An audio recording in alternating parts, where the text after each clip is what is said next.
తెలుసు.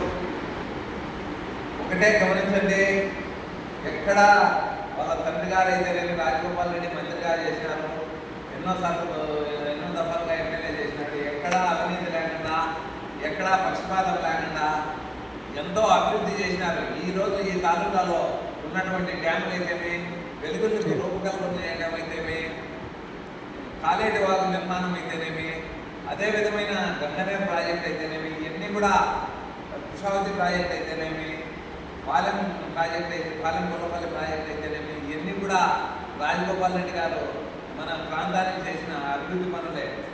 ఆయన గతంలో ఎన్నో మంత్రి పదవులు చేసినా కూడా కనీసం సొంత ఇల్లు కూడా లేకుండా బాడిగింట్లో ఉంటూ రాజకీయాలు చేసినటువంటి వ్యక్తి.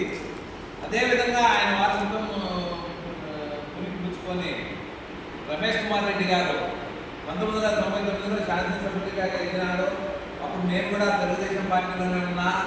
దాదాపు 99 నుంచి 2009 వరకు నేను తెలుగుదేశం పార్టీలో రమేష్ కుమార్ రెడ్డి గారితో నడుచుకుంటాను. ఎటువంటి అన్యాయంగా కానీ, ఎటువంటి ఒక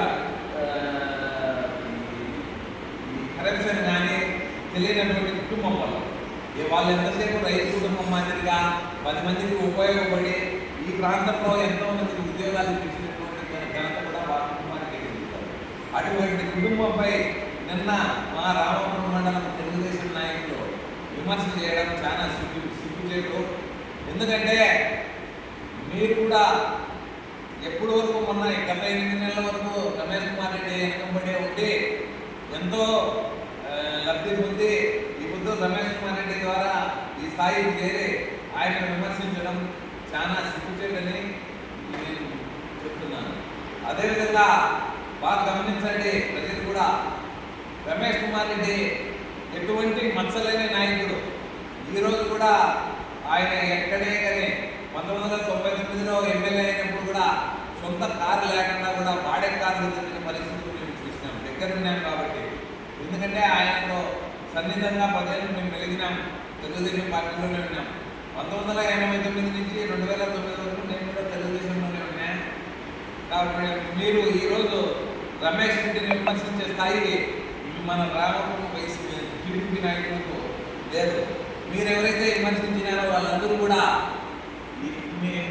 మన లెక్కడిపల్లి తాలూకా ప్రజలందరికీ కూడా తెలుసు ఎవరితో అభివృద్ధి చెందినారు, ఎవరి వల్ల ఇంత ఇదైనారు, లబ్ధిపడినారు. అటువంటి కూడా నేను ఈ మాదిరి ఆయన మీద రెస్పెక్ట్ ఇవ్వడం బాధాకరం.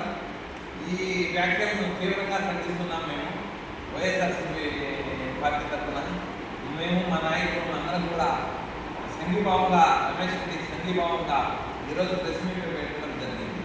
కాబట్టి దయచేసి ఇంకొకసారి ఇటువంటి పునరావృతం కాకుండా చూసుకోండి. ఎందుకంటే మీకే కాదు, ఏదో నోట్లు ఉన్నాయని తిరుగుతుంటే మాట్లాడితే ఎవరు కూడా సహించేది లేదు. కాబట్టి దయచేసి మీరందరూ కూడా గమనించి ఆయన నిజాయితీని శంకించకూడదా ఉండాలని మీ అందరికీ